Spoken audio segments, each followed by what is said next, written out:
लड़की ने लड़के को गरीब समझकर छोड़ दिया।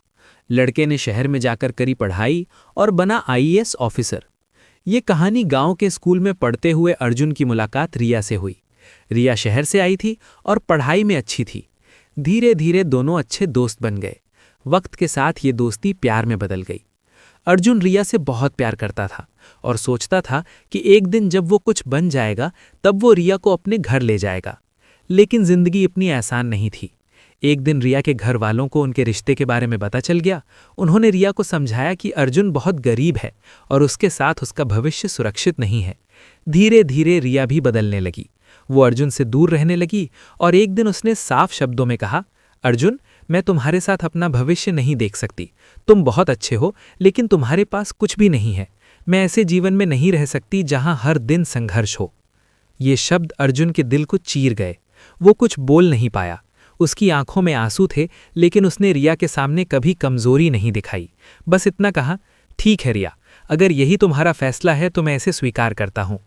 उस दिन के बाद अर्जुन पूरी तरह टूट गया, लेकिन उसने हार नहीं मानी। उसने ठान लिया कि वो अपनी गरीबी को अपनी कमजोरी नहीं बल्कि अपनी ताकत बनाएगा। अर्जुन ने दिन रात पढ़ाई शुरू कर दी। वो सुबह 4 बजे उठता, खेतों में पिता का हाथ बंटाता और फिर स्कूल जाता। रात को देर तक पढ़ाई करता। कई बार बिजली नहीं होती तो वो लालटेन की रोशनी में पढ़ता था।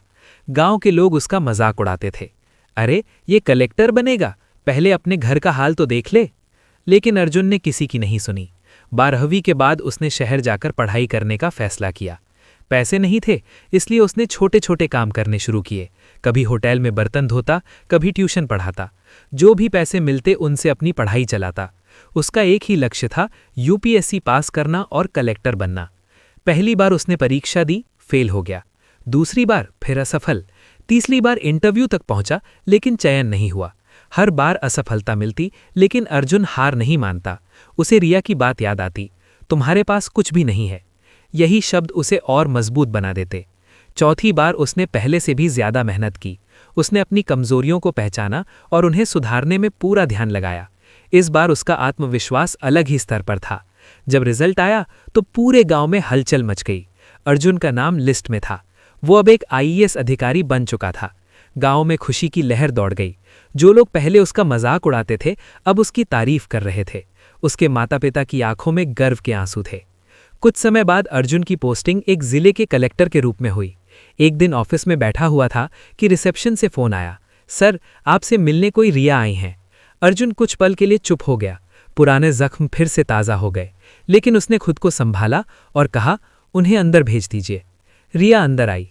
अब वो पहले जैसी नहीं थी। उसकी आंखों में पछतावा साफ दिखाई दे रहा था। कैसे हो अर्जुन? ठीक हूं, आप बताइए। रिया की आंखों में आंसू आ गए। मैंने बहुत बड़ी गलती की थी अर्जुन। मैंने तुम्हें तुम्हारी गरीबी के लिए छोड़ा, लेकिन आज समझ आया कि असली अमीरी इंसान के हौसले और मेहनत में होती है। अगर हो सके तो मुझे माफ कर दो। अर्जुन ने कुछ देर तक उसे देखा। उसके चेहरे पर अब कोई गुस्सा नहीं था, सिर्फ सुकून था। रिया, मैंने तुम्हें बहुत पहले ही माफ कर दिया था, क्योंकि अगर तुम मुझे नहीं छोड़ती तो शायद मैं आज यहाँ नहीं होता। तुम्हारे जाने ने मुझे टूटने के बजाय मजबूत बना दिया। रिया रो पड़ी। क्या हम फिर से? उसने उम्मीद भरी नजरों से पूछा। अर्जुन ने हल्की मुस्कान के साथ कहा, जिंदगी में आगे बढ़ना जरूरी होता है रिया। कुछ रिश्ते सिर्फ हमें सिखाने के लिए होते हैं, निभाने के लिए नहीं। रिया चुपचाप वहां से चली गई। अर्जुन खिड़की के पास खड़ा होकर आसमान की ओर देखने लगा। उसे अपने पुराने दिन याद आए, गरीबी, संघर्ष, ताने और टूटा हुआ दिल। लेकिन आज वो सफल था। उसने खुद से कहा, किसी का तुम्हें छोड़ देना तुम्हारी कमजोरी नहीं बल्कि तुम्हारी असली ताकत बन सकता है।